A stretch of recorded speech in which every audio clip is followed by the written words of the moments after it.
day of racing for the Silver Fleet. The standings pretty much decided already, but all four teams eager for time on the water. First up, the Greek challenge with Gavin Brady at the helm versus South Africa's Shosholoza. The South African team entered with the starboard advantage, only to be pushed into a head-to-win dial-up by Brady.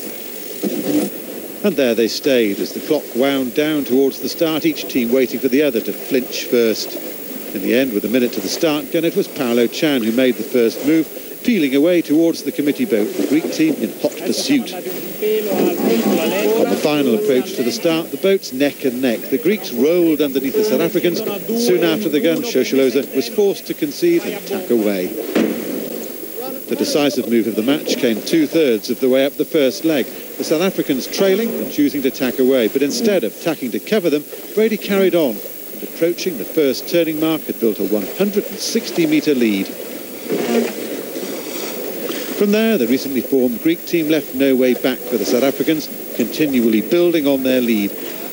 1 minute 30 ahead at the finish for the Greeks. It was their first and only win in round robin 2, and a resounding one at that. A heartening result for a fledgling team taking their first tentative steps towards launching a full-blown America's Cup campaign. There was a good start-up for us today. We were very focused. The noise on the yacht was very low. Even though we've won before Shosholoza, it's a very good team. It's been through the America's Cup. It has like 4 or 5 years of experience. So we had to at least nail this one in order to show the world that Greek Challenge will be a tough contender in the next America's Cup and any other regatta like this one. Where do you go from here and what do you take with you? First of all, I take great friendships from sailors from all over the teams.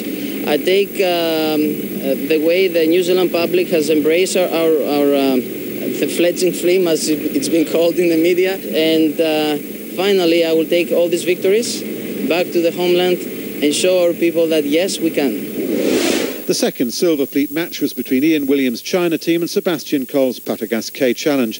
Both teams with 2 wins apiece guaranteed a place in the quarter-finals, but battling to finish round robin 2 on top of the heap. Once again, there was no dial-up. Cole ducking beneath Williams and running deep into the start box, neither team seeming eager to engage and risk a penalty. With a minute to the start gun, the boats finally came together and K Challenge seemed to be in control. But in the final seconds, Williams made his move. Both teams diving down the start line, the Chinese dipping below the French team, making a beeline for the pin. Both teams seemed to be fighting for the left-hand side of the racecourse, and Williams just scraped inside the starting pin to get it, forcing Cole to tack away to get out of the Chinese boat's dirty air. Williams pounced, tacking on top of Cole, cementing an early advantage. Then the Chinese team concentrated on eking out what started as a small lead into a comfortable advantage by the first turning mark. The race had the makings of a one-sided affair, but the French team surged into the Chinese downwind, and by the turning gate were just 5 seconds behind. The match was alive once more. Big comeback from the French. They could be right back in this. But going upwind for the final time, Williams put his foot down, clawing back his original advantage, slowly gaining the upper hand again. At the final turning mark, the delta was 18 seconds, but the race was still wide open. The Chinese leading, but the French positioning to attack, and then disaster. Patagas K Challenger's spinnaker exploded on opening, and the race was essentially over.